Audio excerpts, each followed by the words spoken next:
All right, for more on this, we are now being joined by Mithali Nikor, economist and founder of Nikor Associates, live from Delhi.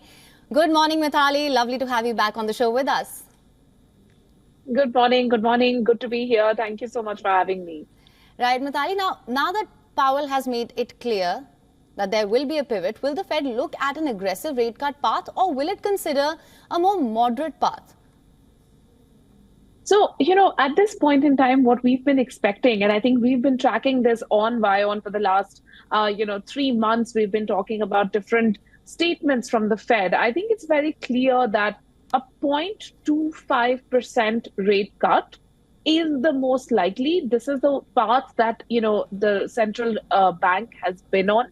The Federal Reserve has maintained a very predictable stand, and it has been shaping market expectations for the last 3 months. In statement after statement, they've been very consistent in terms of, the signals that they need for going for a rate cut.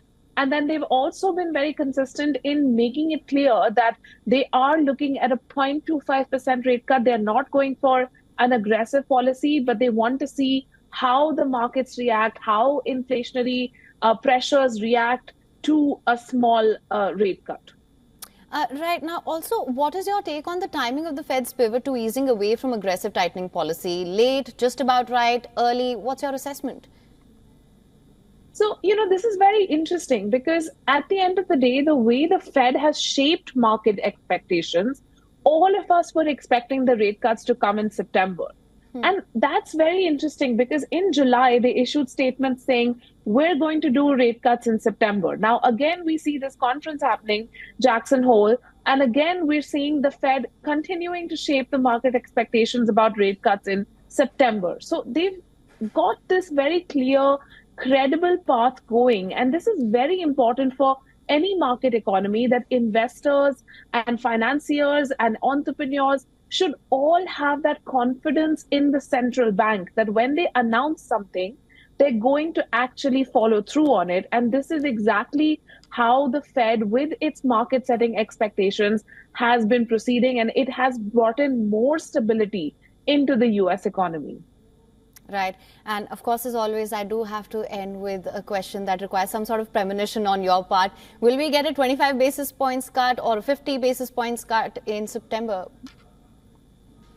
So I am expecting a 25 basis points cut, not a 50 basis points cut, simply because of the nature and tone of the announcements that have been coming from the Fed, which have been very clear in that, expected to be not a very aggressive rate cut. This is expected to be the first rate cut in the last 2 years. And it is, of course, going to be a little bit dependent on the data that's coming in, on the trajectory that inflation is taking, and also on the jobs data, because that is the most important thing the Fed is concerned about at the moment, that, there should be a job generating kind of policy announcement that's made. When you have a rate cut at the end of the day, you're going to try and ease borrowing situations for the government. It's also easier for, the government to borrow from the Fed in order to finance some of its programs. And that is what we expect can happen after the November election. So I think the Fed is also laying the groundwork for some amount of accommodative monetary policy for the fiscal policy to then come in and focus on job creation. All right. Well, Mithali Nikor, thank you so much for joining us on WION with your insights on this. Thank you so much for your time. Thank you. For latest news, download the WION app and subscribe to our YouTube channel.